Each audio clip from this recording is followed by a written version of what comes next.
Are the Democrats the New York Knicks of politics? And this was a dig from my guys to me, a New York Knicks fan. But I'm about to be a free agent. You know, I've been a hurting Knicks fan. My heart can't take it no more. Atlanta. Come to Atlanta. I don't know about Atlanta. I'm looking at the Heat. You want to be a bandwagon fan like Gabe and jump on the Lakers? You have more integrity than that. You could be Atlanta, and then you could be Atlanta Falcons fan every time they have. Oh Lord. Yeah, I don't watch that stuff. I don't care. No concussion ball in this household. All right, let's get to the topic. Who want to go first? I think so, man. I think the Democrats are like you guys always give me crap because I always call them I always say losers, but the Democrats are like they just know how to lose, and they just always losers will always be losers, right? It doesn't matter like how much money you have, and it doesn't matter what you have to do. And as you look at it, like a lot of people like myself are saying, like, hey, just show that you're fighting, like show that you like.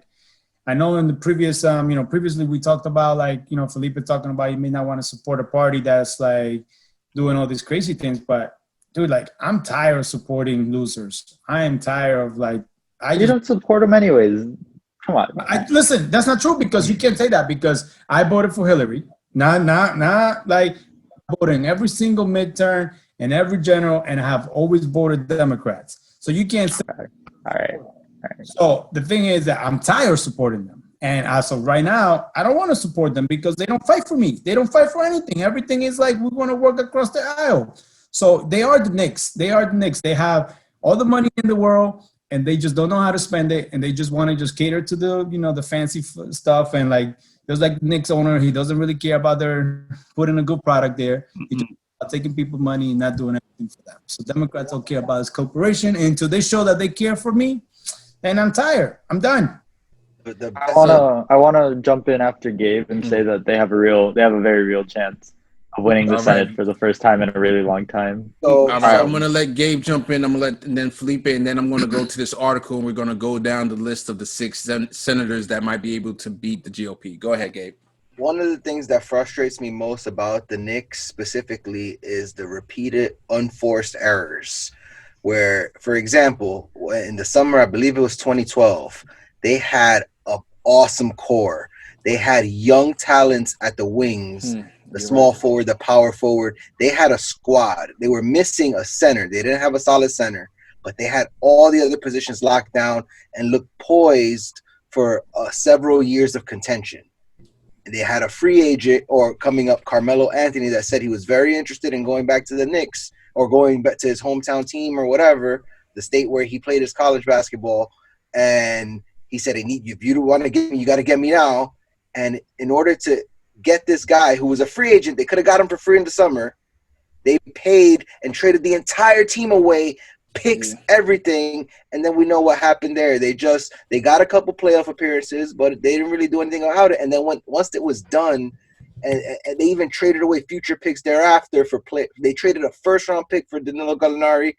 Crazy. That's enough of the basketball talk. But I don't know who's Carmelo in this scenario. It's the unforced errors. It's the unforced errors. Just as a principle of your franchise.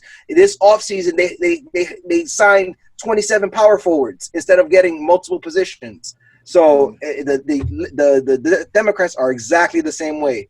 Their main strategy is trying to get Republicans instead of trying to get working class votes of the 40% of people that don't vote. And it's failed multiple times by trying to get Republicans because if people are choosing between a Republican and a Democrat, which is a Republican light, they're going to pick the Republican. It's like if my strategy to get fans, if I'm the Yankees, is I'm going to go, I know John will appreciate this, I'm going to sign Johnny Damon. I'm going to sign Roger Clemens. I'm going to sign who else? Jacoby Ellsbury. And I'm going to be like, hey, guys, Boston, come to the Yankees. Be fans of us now. And they're going to go, are you freaking crazy? We're not going to go to the like, you guys are insane. No, we are the Red Sox. We are never going to go to you no matter what. So the Democrats doing this just shows that they can't. I mean, it's everything. They're negotiating from the middle, not using the power when they have it in the times like with the previous budget negotiation where they could have held out to get a vote on DACA and to get a solution for the Dreamers. And instead, they open up the government with nothing. And then when they asked Debbie Wasserman Schultz or why did they open, she goes, well, we have the potential for momentum. And even the interviewer was like, what does that mean? I mean, they risk our democracy as a tactic. Trump That's Felipe's party. They pushed Trump to the Democrats on purpose. I mean, the Democrats wanted Trump. There was something called that came out in WikiLeaks called the Pied Piper strategy, where they were pushing Trump. They were telling their friends in media, guys, highlight Trump because we want to go against him in the general because that's our best chance to win. And they were telling all of their media contacts to push Trump and to boost Trump as bad as they knew he was for democracy. And what happened? They lost. They lost the most winnable election in history. A layup. So back to the analogies. Let me say, Gabe, because we always make fun of you or your nonsensical analogies. Like I don't know where the hell that was going. But at least the Yankee Boston one. Finally, I got to give you props. You finally had one that makes sense. Finally. Yeah, I Felipe, go ahead, with the NBA one. He took on the NBA. I was gonna go down the list, so we can go down the list and I'll talk as they come up. Let me bring it up right here. So this is from this article from the American Prospect, 6 crucial races that will flip the Senate. So I got some notes that I did going down here. So the first one is in North Carolina, Republican Senator Tom Tillis, who is notably just a straight up a bad guy, flip-flopped a lot. He voted to repeal the Affordable Care Act, then offered a loophole-filled replacement that excluded many with pre-existing conditions. So I'll just throw that in there. Felipe, you want to jump in on this race? North Carolina has been slowly becoming more purple with time, and this is just a very winnable race, but not one of the exciting ones, in my opinion. Yeah. I would like to say real quick that enter Democrat Kyle Cunningham, who, unlike his opponent, is taking no money from corporate PACs. So that's interesting that his opponent is not taking any corporate money. I know in the last episode, Izzy and I had, or it wasn't a debate, but we were on two sides of what was the best litmus test for progressive. And I checked his account or his website for his issues page. No Medicare for all there, but it is saying that he is not taking any corporate PAC. So do we consider him progressive? Izzy, what you think? To be honest, I haven't looked him up a lot, so I can't really say. I like the fact that he's not taking any corporate money. I think that helps him stand out, but I'm really not too well versed on other policy positions that he supports.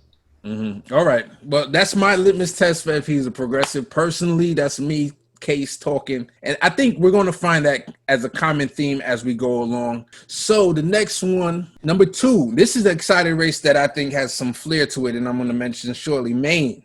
Susan Collins, a self-proclaimed moderate whose unpopularity has made her especially vulnerable, once said that Trump was unworthy of the presidency, but then she went on to just totally support him throughout his Trump judges, including Brett Kavanaugh, and voted to acquit Trump in the impeachment trial, saying he had, quote unquote, learned his lesson through the process alone. Come on, that's rubbish. That confirmation right there was the end of her political career. That was it. 100%. Yeah. Listen, we have like rhinos for Republicans and dinos for Democrats. This woman is a minor. He's a moderate in name only. She says she's a moderate, but she always extreme Republican. All the votes. I mean, she supported Kavanaugh confirmation. I mean, whatever. Yeah. And she knew she was done. No, she's an idiot. She won. A big part of why she won when she began her Senate career is because women voted for her. They thought, okay, she's gonna keep around Planned Parenthood. She's a moderate. She's not gonna come after Roe v. Wade. She's a moderate. And everything she's done in her political career says the opposite. She threw it all away just for the clout of being a cool Republican. She's not even interesting enough to get a speaker position on Fox News. If Colin wins, we need to check every single machine. Oh, I agree. Yeah. Because there's no way in hell that woman could win. The whole woman thing, I don't buy it anymore. I mean, white women voted for Trump, even though he's, chauvinist pig, regardless. Evangelical women love Kavanaugh. You know, the new what's it called? ACB, whatever. Beer. Yeah, she's against Roe v. Wade and everything she's ever said. I don't trust that women are supporting or will support Susan Collins because she's a moderate on abortion rights or anything like that. There's plenty of women that are against that, you know, for evangelical reasons, either because themselves are evangelical or believe that because of church or because of the way that their family is and the religion is. They just go by whatever the husband says, unfortunately. And we've seen a lot of that with the women that are voting and supporting, like Brett Kavanaugh, for example. So here is the interesting thing about this race. This is the first state that has ranked choice voting, and not only that, they have it at the Senate level, they also have it. It was ruled by a court justice that they have it at the presidential level now. And I'm going to go through the differences between the three.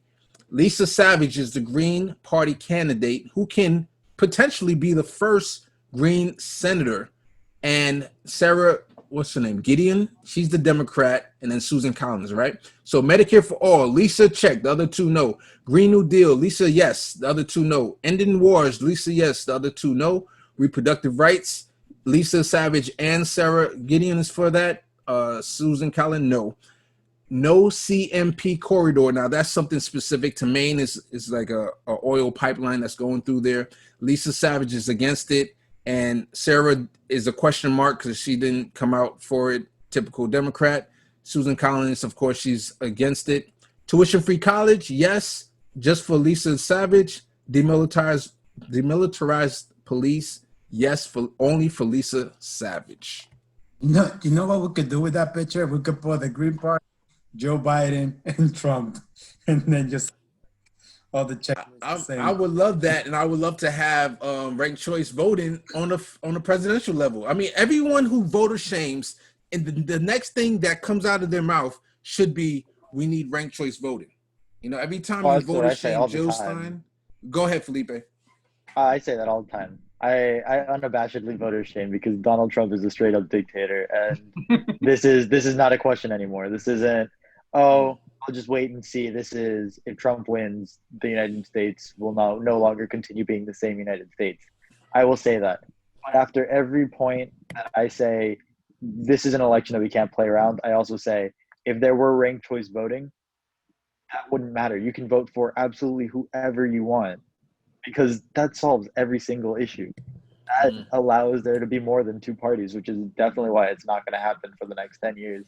And exactly. And it takes away the wasted vote, basically. But Felipe, I'm curious, and you don't have to answer this if you want to, but like, if you have ranked choice voting where you are in Florida, would you vote? Who would you vote for that first ballot? Would it be a straight Democrat, or would you be interested in other parties? It genuinely does not matter. If there was another candidate, I wouldn't have voted for Jill Stein in 2016. I didn't think she was a very good candidate, and even with ranked choice voting, even with ranked choice voting, I think it would have been Hillary, Jill Stein, then whoever else. But 0-0 for the other two. It doesn't matter. But I didn't believe in her platform a lot. I thought that she came up with a lot of things on the fly, and her economic policy wasn't fantastic. You don't believe in the Green New Deal?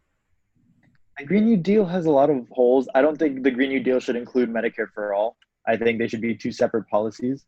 But I do believe in the Green New Deal. I think that there's no reason that there should be a Green Deal and then Medicare. That's a separate point altogether. Gotcha. Let's go ahead, Gabe, and then we're going to move on. That's how the Democrats have screwed up the Green New Deal. But yeah, she pioneered that, and that's now a staple of progressive policy. She pioneered that. Debt forgiveness, the Green Party. She was the first one. The Green New Deal came from her and the Green Party. No, he's Gabe. Where does it come from? Carlito. He's right. I don't want to talk about it now because I don't have it, but I was reading an article about more of the history of it.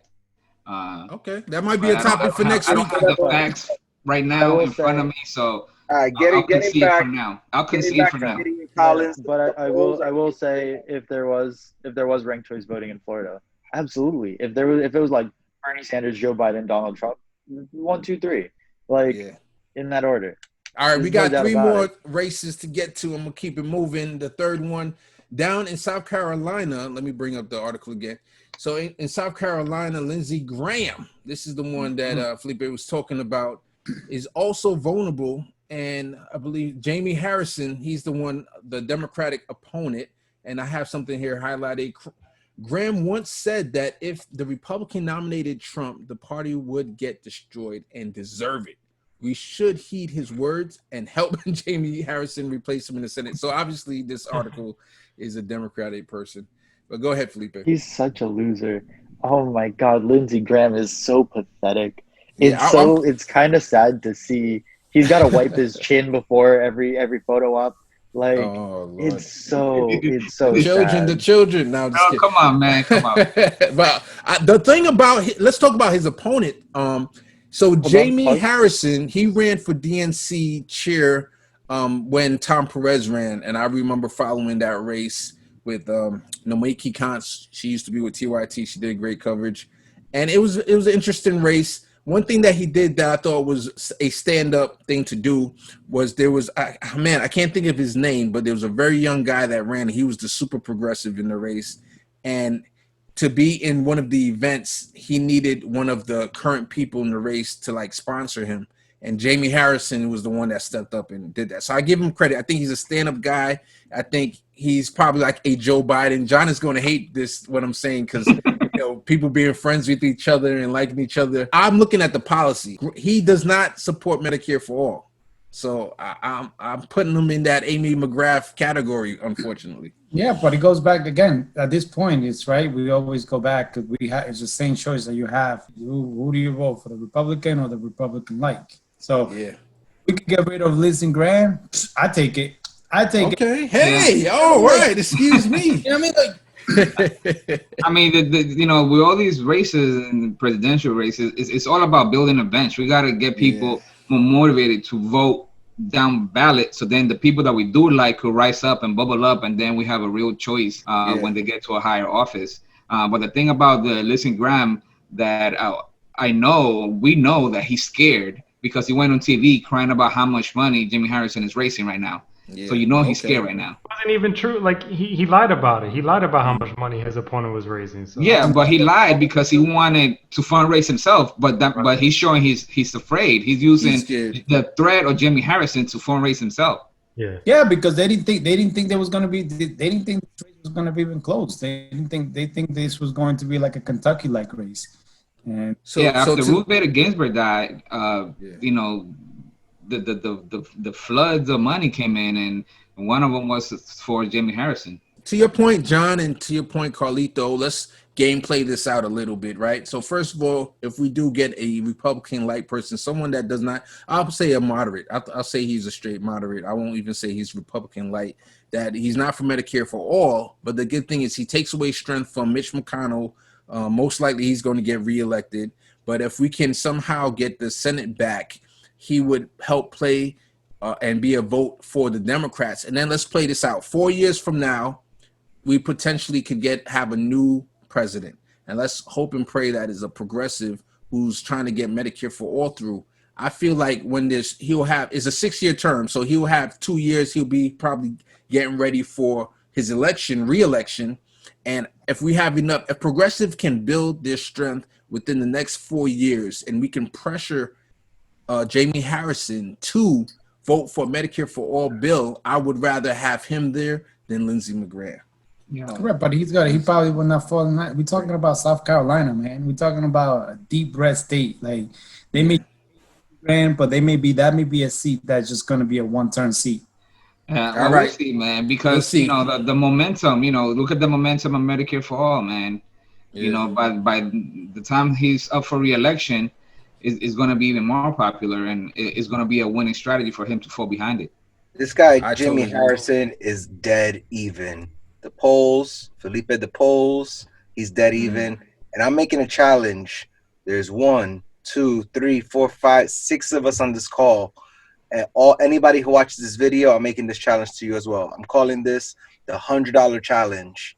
And right now I'm going literally as we speak, and I'm going to give $100 to Jamie Harrison because we talk so much trash about the Democrats not backing the people and whatever. It's not the time. It might be. I might give $100 every week to the next election. Oh damn! Because is that like normally you have a race like this and the Democrats way down. Trump is up in the polls in South Carolina 10 points. Lindsey Graham and Harrison, Graham's up 1 point. It's right there for the taking. And if we take it right now, we could get that race. So it's the $100 challenge. So going one by one, Felipe. Oh, you got it. I'll do it after the pod, bro. Johnny Keke. I don't know. I can't commit to Democrat. $100. I'm sorry. I can't go on TV and tell you yes and then not do it because that would go against like my beliefs and stuff. But you are canceled. Thank you. Carlitos. You could vote a No, I'm not giving 100. I'll give him 20 though. How about 20? All right, 20 is better than nothing. I listen. It's too important to win the Senate. So based on what we talked about before, with Trump's chances of stealing this election. So yeah, I'd have to be with you. Hell no! Hell to the no! I ain't giving no damn money. This mother, I think we talk about how we got the People's Gauntlet coming down, and we're gonna be with the People's Gauntlet. People gonna decide according to what people say how much they gonna give. This man can't give me Medicare for all. He can't give me anything. It's like Biden, who's not giving us anything as progressives. Just give us legalized marijuana. And I never smoked marijuana in my life. Give us give me something. College, free college or something. Give me something before, and then I'll give you something back. And this man has nothing to give me except now. You gonna vote to shame me, guys? You gonna vote? No, I'm not gonna vote. You gonna donor? You gonna donor shame me?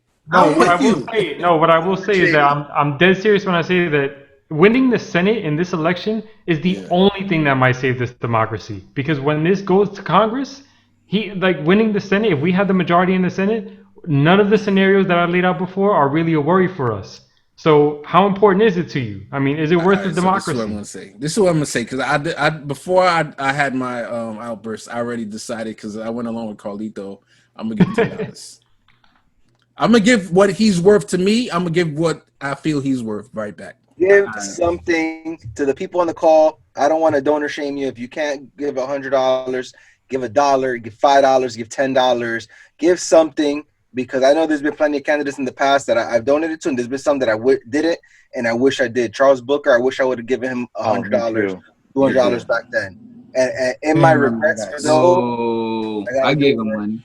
I got to do it right now. So if you can, these 5 races that we're gonna go through right now, the Maine is up for the taking. Maine's looking a lot better than this one. The one we just went through right now, the Democrat and some of the polls up 5, 6. So all right. So what's the other races? Let's get I'm gonna speed. I'm going to speed through the next the Montana Senate race is Republican Steve Daines, and he's going up against Steve Bullock. You guys might remember Steve Bullock from the presidential race when he ran and totally tailspin out of that race. He might actually win because he's a Democrat and he was the governor. So I don't like him. He's not my type of Democrat, but I wish that he wins as well. I'm not giving him any money yet. Definitely not. In Iowa, you're going to have another person who's going up, and that's Republican Joni Ernst. I believe that's how you pronounce her name. And she's going up against Democratic Teresa Greenfield. And then we have in Arizona, this is an interesting one. Republican Martha McSally is facing Mark Kelly. And if you guys remember, his wife was shot in the head by Gabby Giffords by a gun control activist. So that's going to be, and he's an astronaut also. So that's I wonder what his polls. Go ahead, Felipe. You want to Martha McSally is such a loser. She has lost, and given the position that she lost for, she lost, and then just was immediately granted the same seat that she was running for. She got in John McCain's seat, if I'm not mistaken. And she's going to lose again. And she's going to lose again. She's down by 10 points. She's running against an astronaut. Nice. Oh, wow. Nice. What a loser. Absolutely ridiculous. We want that. You know what is funny though? Like, in that we didn't talk about this race. It's like, how is That Georgia, Carlito, Georgia. Listen, that's what I was going to come up because they mentioned 6 races and one that is there for the taking. They don't even mention in this stupid article. Because it's not. It's not. That's what I'm telling you. There's 2 seats in Georgia. There's 2 seats in Georgia. Listen. And the Democrats can't get one. Well, listen, let me tell you. First of all, Trump and Biden are tied. 47% in the poll with 4% undecided. In Georgia, they're tied right now. And then we have 2 Senate races. One of them, which is David Perdue against Jon Ossoff. And they're 47 for the Republican, 45 for Ossoff. And it's a 4.3% error margin in that poll. So there's virtually tied. And then the other one is for Kelly Loeffler, which is, she's the part owner of the Atlanta Dream. So the WNBA team, and the players hate her because she's like pro-cop. And no, not pro-cop, because pro-cop is a thing, but she's like anti-black people. That's what she is. But she took over Johnny Isaac's seat that retired.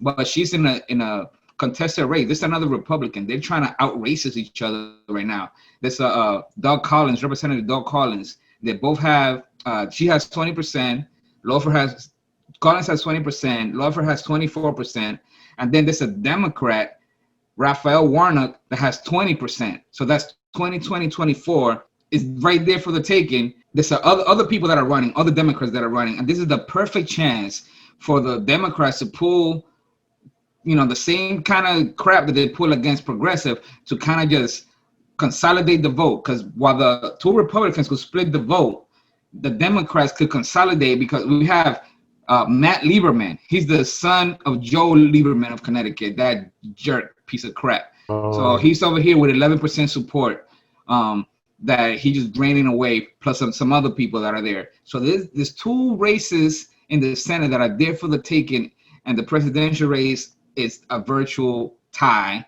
And the Democrats are not over here pushing everybody to consolidate for Raphael Warnock. I got so many stuff in the mail from him, from Stacey Abrams supporting him. This is the time for them to win a winnable seat. You could have 2 Senate seats plus win a state for the Democrats. Where the money at? Come on, in Georgia. Yeah. In Georgia. Yeah. Like, you would never. That's what I'm telling you. That's why, we go back. They are just they have such a loser mentality. I don't understand how you could say there's 2 seats available. Jesus, man. And going 100% in for at least one. Yo, forget the Knicks. They're the Washington Generals, man. That's who they are. Yeah, that's terrible. All right, we're going to wrap it up here. And let us know, is there any race that we didn't talk about that you're looking forward to seeing? And I don't want to donor shame anybody or be against anybody donating any money. All those guys, all those Democrats would be better than the Republicans. So donate $5, $1 if you can. The more Democrats we can get in the Senate, the more we can combat authoritarianism from Trump.